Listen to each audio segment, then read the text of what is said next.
परीक्षित महाराज, तो फिर इनके जीवन में ऐसी समस्या क्यों आई कि एक दिन परीक्षित महाराज अपने रथ से राज्य की तरफ, राज्य में क्या चल रहा है, सब ठीक चल रहा है कि नहीं देखने गए, तो उनको कली मिला। कली एक गाय की हत्या कर रहा था, बैल की हत्या कर रहा था। परीक्षित महाराज ने तुरंत अपनी तलवार उठा ली। उन्होंने कहा, मैं जब तक जीवित हूं, पांडवों के वंश जब तक जीवित है, कली को एंट्री नहीं है। सोचिए क्या पावर है व्यक्ति के अंदर। कली शरण में आ गए, परीक्षित महाराज के चरणों में गिर गए।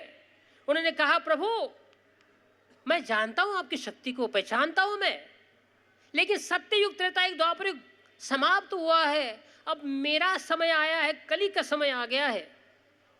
लेकिन परीक्षित महाराज ने कहा, नहीं, जब तक मैं जीवित हूं मैं तुम्हें परमिशन नहीं देता हूं ये पृथ्वी के ऊपर कली स्टार्ट होने के लिए। क्या कर सकता है कली? झुकने के अलावा कोई चांस नहीं है। लेकिन बाद में परीक्षित महाराज के हृदय से एक भगवान का संकेत आया। परीक्षित महाराज ने कहा, चलो कोई बात नहीं, मैं ये प्रकृति के नियम को कभी चेंज नहीं कर सकता हूं। तो परीक्षित महाराज ने कली को कहा, ठीक है, मैं तुम्हें 4 जगह देता हूं, जहां पाप होते हैं उस जगह पे तुम्हारा वास रहेगा। और फिर 5वीं जगह दी कि जहां पर द्रव्य, पैसा, धन और सोना इसका मिसयूज होगा, उस समय कली का, उस जगह पर भी कली का राज रहेगा। और परीक्षित महाराज ने जो श्रृंग का श्राप है, वो श्राप भी स्वीकार इसीलिए किया कि उनको पता था भले इस कली युग में लोगों को थोड़ी तकलीफ होगी, थोड़ी समस्याएं जीवन में आएगी, लेकिन कोई चिंता की बात नहीं है। ये जो भागवत ग्रंथ है, अगर मैं उसका एक निमित्त मात्र बन सकता हूं कि मेरे कारण अगर पूरे विश्व को भागवत मिल सकता है या हरिनाम जप मिल सकता है, तो मैं अपने जीवन को त्याग करने के लिए, सैक्रिफाइस करने के लिए तैयार हूं। और भगवान, इसीलिए कभी कभी हमको लगता है कि जीवन में कितनी समस्याएं क्या है। अरे जीवन के दुख को अगर देखते रहेंगे तो हमारे जीवन में भगवान ने क्या पॉजिटिव दिया है वो कभी सोचने के लिए भी हमारे पास समय नहीं रहेगा। मनुष्य जीवन बहुत ही विशेष है। जैसे जानवरों को संडे के दिन छुट्टी नहीं होती है, आपको छुट्टी है कि नहीं भाई? संडे के दिन तो कम से कम आप थोड़ा लेट उठ सकते हो। आज चलो हरे कृष्ण का उत्सव है, थोड़े शाम तक 2 घंटे के लिए बैठ जाते, थोड़े कथा कीर्तन सुनते, भगवान का नाम जब प्रसाद वगैरह ग्रहण करते। ये चॉइस जानवरों को नहीं है।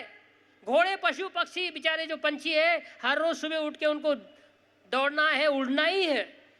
मनुष्य के जीवन में इतना तो है। और इसीलिए भगवान कहते हैं आपको इतना फ्री समय क्यों दिया है? मोबाइल भी देखने के लिए है या बाकी चीजें भी करने के लिए भी है, लेकिन भगवत भक्ति करने के लिए, गीता पढ़ने के लिए, भागवत पढ़ने के लिए, और स्पेशली कृष्ण का नाम जप करने के लिए दिया है। जो भी कोई भगवान का नाम जप करेगा उसके जीवन में आनंद ही आनंद आएगा। और इसलिए परीक्षित महाराज ने सोच लिया, कली तुम आ जाओ, क्योंकि मुझे पता है तुम्हारे ही युग में ऐसी चीज है कि भगवान इतने दयालु है, जितने सत्ययुग में जितने सत्ययुग में वो दयालु नहीं थे, त्रेता युग में नहीं थे, द्वापर युग में नहीं थे। कृतयध्याय तो विष्णु त्रेतायाम यजतो मखेर, द्वापरे परिचर्यायाम कलो तद हरि कीर्तनाद। अरे सत्ययुग में भगवान प्राप्ति करने के लिए, आनंद और सुख की प्राप्ति करने के लिए बड़ी कठोर तपस्याएं करनी पड़ती थी। घर बार छोड़ के जाना पड़ता था, एक पैर के ऊपर खड़े रहो, बिना खाए पिए नाक बंद करके खड़े रहो। त्रेता युग में इतने बड़े बड़े यज्ञ करने पड़ते थे। द्वापर युग में बड़े बड़े मंदिरों में भगवान की स्थापना करने की जरूरत पड़ती थी। वही इस कलि युग में भले थोड़े दुख है, समस्याएं थोड़ी जीवन में है, लेकिन आपके पास पॉजिटिव पॉइंट क्या है? भगवान का नाम जब मिला है। कृष्ण स्वयं अपने नाम के रूप में आए कलि युग में, भागवत के रूप में भगवान है, भगवान के नाम जप के रूप में। भगवान बहुत दयालु है। आप देखिए तीर्थ स्थान, गंगा माई को सिर्फ स्पर्श करो, गंगा का जल छिड़काओ, पापों से मुक्त हो जाती है। गंगा है, जमुना है, नर्मदा है, सिंधु, इतनी सारी दिव्य नदियां हमारे भारत देश में है। भगवान का प्रसाद है, तीर्थ स्थान है, भगवान के भक्त है, भगवान का नाम जप है। इतने दयालु है कलियुग। इस कलियुग में चैतन्य महाप्रभु की कृपा से जो भी कोई नाम जप करता है उसके सारे जीवन का उद्धार हो जाता है। लूट लो जिसका दिल चाहे, लूट लो जिसका दिल चाहे, मैं शोर मचाऊं गली गली। लूट लो जिसका दिल चाहे, मैं शोर मचाऊं गली गली। कृष्ण नाम के हीरे मोती मैं बिखराऊं गली गली। कृष्ण नाम के हीरे मोती मैं बिखराऊं गली गली। लूट लो जिसका दिल चाहे, लूट लो जिसका दिल चाहे, मैं शोर मचाऊं गली गली। कृष्ण नाम के हीरे मोती मैं बिखराऊं गली गली। परीक्षित महाराज बता रहे हैं, अरे कलियुग के जीवो, मैं आप लोगों के लिए श्रृंगी का श्राप स्वीकार कर लिया। 7 दिन में तक्षक नाम के सांप से मेरी मृत्यु हो जाएगी। मैं चाहूं तो काउंटर कर्ज भी कर सकता हूं, लेकिन मुझे पता है इस कलियुग में अगर कली आए तो भगवान भी आएंगे, अपने नाम के रूप में आएंगे और सब लोगों को कलियुग में मुक्ति प्राप्त करना बहुत आसान है। मैं आपको सिर्फ बताऊं, ध्यान पर सुनिएगा। सत्ययुग, त्रेतायुग, द्वापर युग तक गोलोक वृंदावन को किसी को थियोरेटिकल भी नॉलेज नहीं था।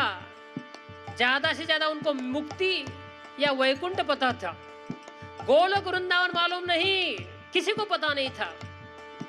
कलियुग में श्री चैतन्य महाप्रभु आए और उन्होंने वो गोलोक वृंदावन के दरवाजे खुले कर दिए।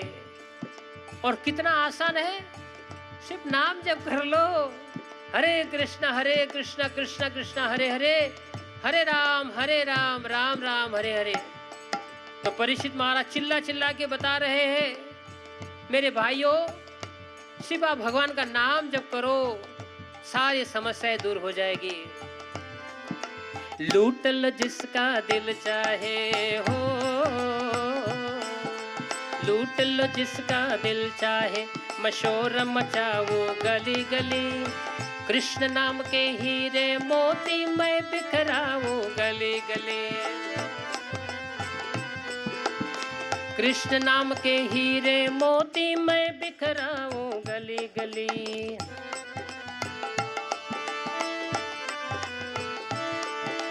दौलत के दीवानों सुन लो, दौलत के दीवानों सुन लो, एक दिन ऐसा आएगा। दौलत के दीवानों सुन लो, एक दिन